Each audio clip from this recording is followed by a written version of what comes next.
vou começar, gente, pela Débora, pela nossa especialista. Porque eu acho que essa questão, né, que a gente coloca aqui, né? Qual que é a origem disso? Por que que é tão importante como a gente se veste para que as pessoas façam uma leitura de quase quem a gente é? Eu gosto muito de explicar isso toda vez que eu entro no assunto, que é uma característica evolutiva do nosso cérebro. Então, assim, desde primórdios da humanidade, o nosso cérebro funciona num modo de economia de energia, né? Então, ele associa desde imagens, símbolos e qualquer coisa que você vê na vida, no cotidiano, a algumas situações para poupar energia. Vou explicar mais fácil. Então, sangue. Se um ser humano visse algo com sangue, significava o quê? Perigo. Então, corre. Aquele estágio de luta, né, ou fuga. Então a gente começa a identificar, e aí Darwin vai explicar por que nós estamos aqui, porque somos os seres que evoluíram, né, que conseguiram passar por isso. O nosso cérebro, ele aprendeu a identificar símbolos muito rápido. Isso vai em cores que determinam perigo, cores que determinam atração, cores que passam calma, tudo isso, até símbolos e formas. Então, por exemplo, quando a gente está falando de estratégia de imagem, lá no início dela, na teoria das cores, formas e texturas, sempre que você vê algo afiado, você tende a ter medo, porque é perigo.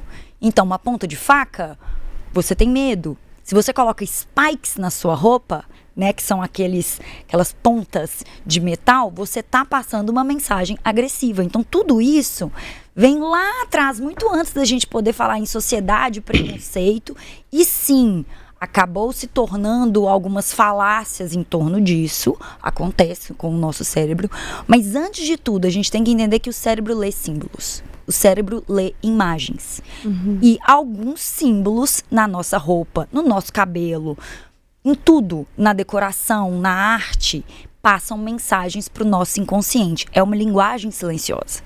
Então, antes mesmo de falar da roupa da fulana ou do ciclano, seu cérebro está lendo. Você lê em sensações. Então, você vai sentir descarga de adrenalina, você vai sentir medo, você vai sentir afeto. Sabe aquela coisa que você vê e fala que fofinho, que vontade de apertar?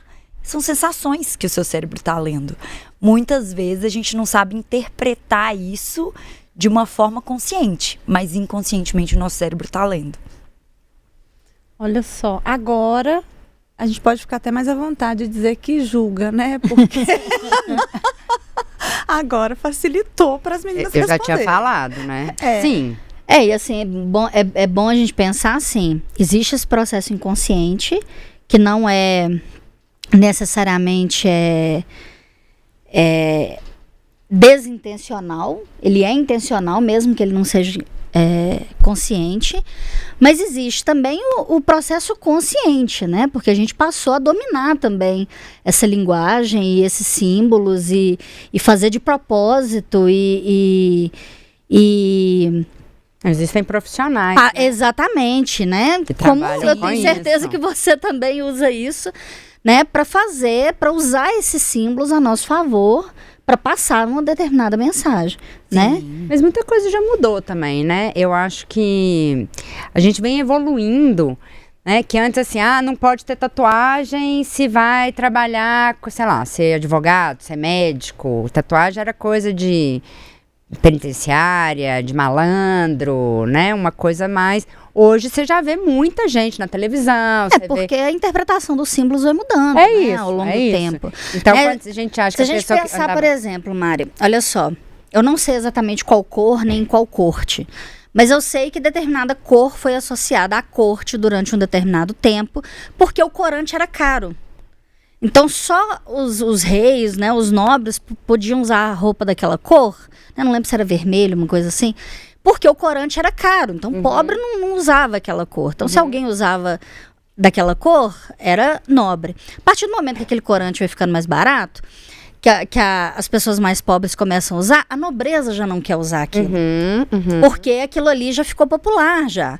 E a gente vê isso acontecendo até hoje com um monte de coisa, né? Não só com roupa, harmonização mas, né? facial, que até outro dia... Ozempic, que agora o SUS vai oferecer e que já deixou de ser chique querer usar o Ozempic já, porque agora o pobre vai ter acesso.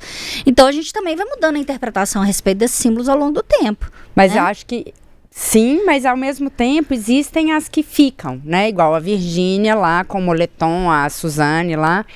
Mesmo essa pessoa que vai com esse cabelo solto, né? Um óculos, sem maquiagem, passa esse ar de inocente. É que é uma Sim. coisa meio infantil, né? Exatamente. Tem várias formas da gente representar a inocência, que foi exatamente a estratégia que a Virgínia usou.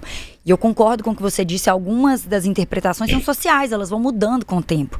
Vou até dar um exemplo antes de a gente entrar na Virgínia, mas antigamente, quando a gente falava de trabalho e mercado de trabalho, os símbolos de sucesso eram alfaiataria e quanto mais elementos mais sérios ou mais até velhos, né? Um cabelo mais grisalho, E uma barba parecidos grisalha, com homem também, né? também, Porque masculinizado. masculinizado. Era símbolo de sucesso. Hoje em dia, com a ascensão do Vale do Silício e todos esses novos empresários que são da tecnologia, esses termos têm mudado de acordo com o ambiente.